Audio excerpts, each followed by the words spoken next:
May I speak in the name of God, Creator, Redeemer, and Holy Spirit?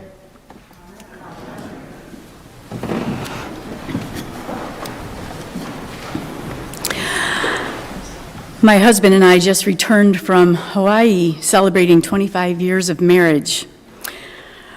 We're in a new season now that our daughters are growing up, learning each other again. Given the relentless pace of raising 3 daughters, caring for aging parents, and working full-time jobs, our time together has run low for quite a while now. Somewhere over the Pacific, we took a deep breath and looked at each other and essentially said, "Hey there, how you been for 20 years?"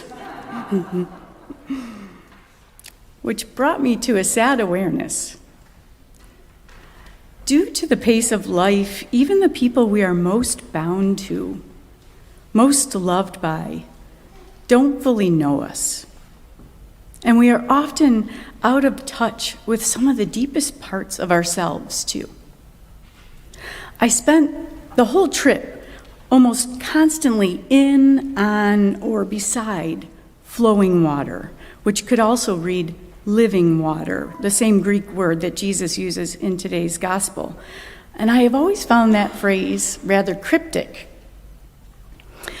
But I had the great luxury of time to watch and ponder how flowing water, patient and persistent, finds its way even through solid rock. It reminded me of the persistence of God's affection for us, how Jesus' steady love wears down our barriers, even the massive barricades that this wounded woman has spent a lifetime building up. What we hear in today's gospel is the story of a hardened woman being transformed by Jesus' steadfast and highly unconventional behavior. The social math of this scene is very significant. Jewish men didn't speak to women in public, not even their wives. And Jews did not speak to Samaritans, full stop. Centuries of ethnic and religious contempt ran between them. She had every reason to expect to be ignored, or worse. But Jesus speaks first, and not only that, he asks her for a drink of water, sharing a common cup, anathema. Nonetheless, he puts himself in a posture of need and invites her into conversation. We don't always notice how consistently Jesus breaks the rules. It's odd that we've built a religion in his name with so many of them. We don't know why she had 5 husbands. Maybe she was a teen bride, widowed, and passed along through a line of brothers, maybe divorced for being infertile. In a world where women had no economic agency, no ability to own property, no way to survive without male sponsorship, 5 marriages is almost certainly a story of survival, of loss, of being passed along. What we do know is she came to the well at noon, alone. The other women came in the cool of the morning, together with their conversation and their belonging. She chose the scorching midday heat because it was kinder than the silence that fell when she arrived. Kinder than the averted eyes and the whispers. She had learned that it is safer to manage what gets seen. Not so different, really, in our world, right? Where we are scrolled past, half listened to, known mostly for our productivity and usefulness. Where if we carry a complicated story, we are sometimes deemed too much and are talked about rather than are talked to. We can imagine her lost in her thoughts on the way to the well, the heat pressing down, sweat stinging her eyes, looking up and possibly cursing under her breath to see another person at the well, and taking in a deep breath and bracing herself for what is to come. Jesus certainly recognized her desire to avoid conversation, but he reaches out to her anyway and has by far the longest conversation he has with anyone in all of the Gospels. This is the longest exchange Jesus has with anyone.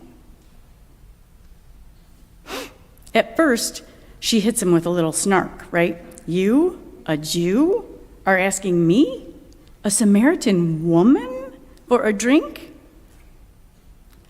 Oh, you're going to give me living water? You don't even have a bucket. You think you're better than Jacob? She is no theological lightweight. And finally, she does relent. Maybe still a little snarky, saying, okay, yeah, sure thing. Give me this living water. And Jesus does not tiptoe around the obvious. He knows why she's there at noon and goes straight to her wound.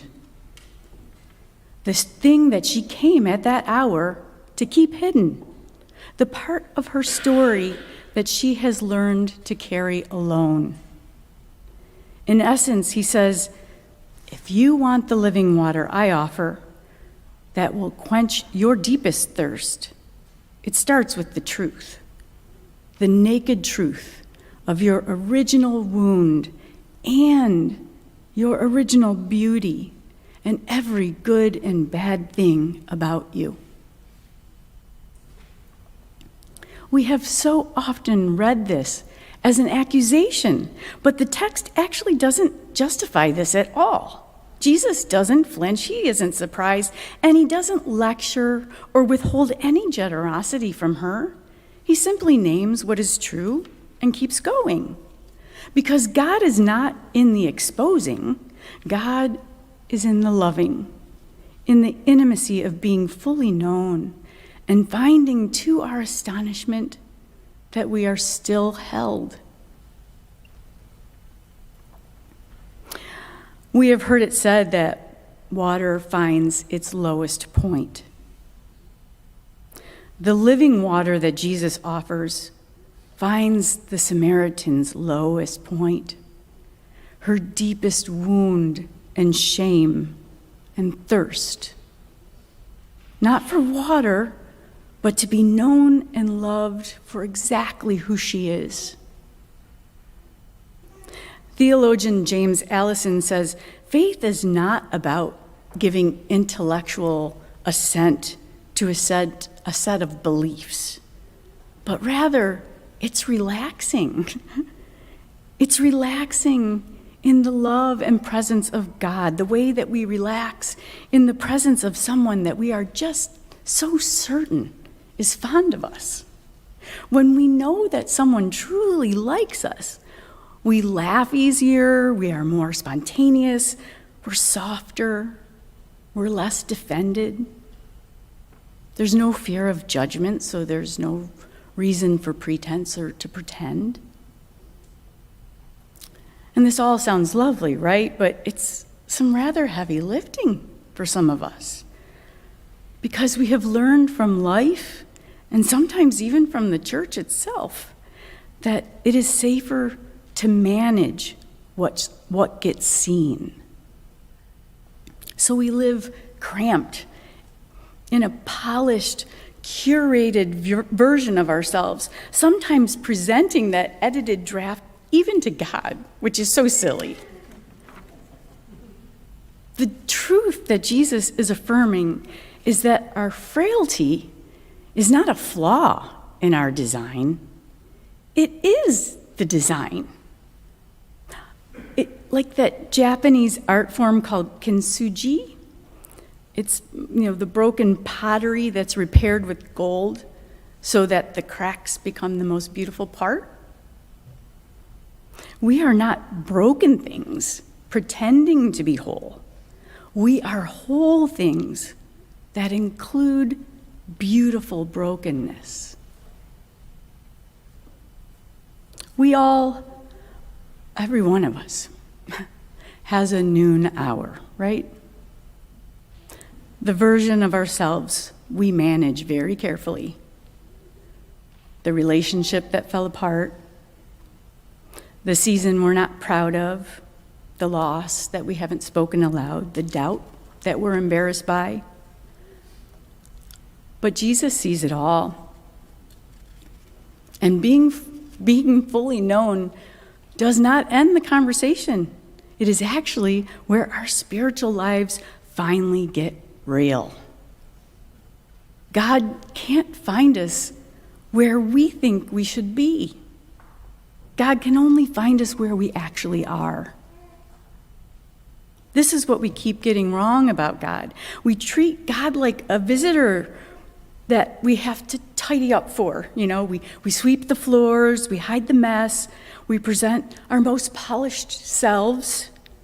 And in doing so, we put ourselves out of reach of the only thing that can actually quench our thirst.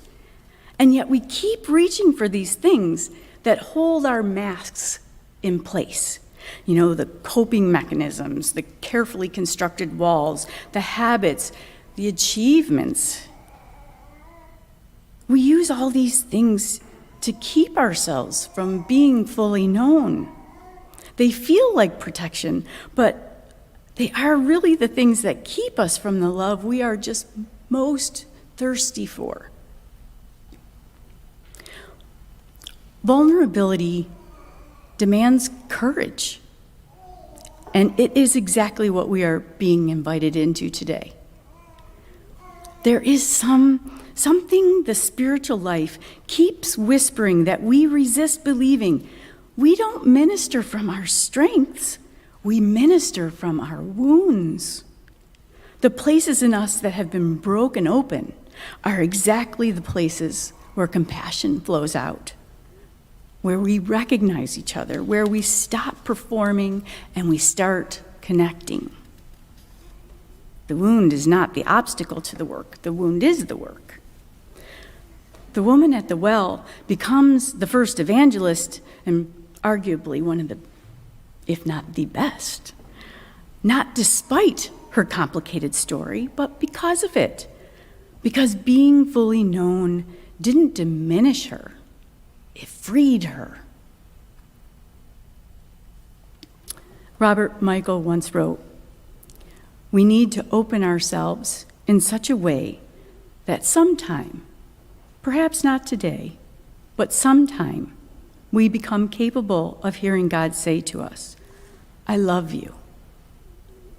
Before we hear these words, nothing is ever completely right with us. But after we hear them, something will be right at a very deep level."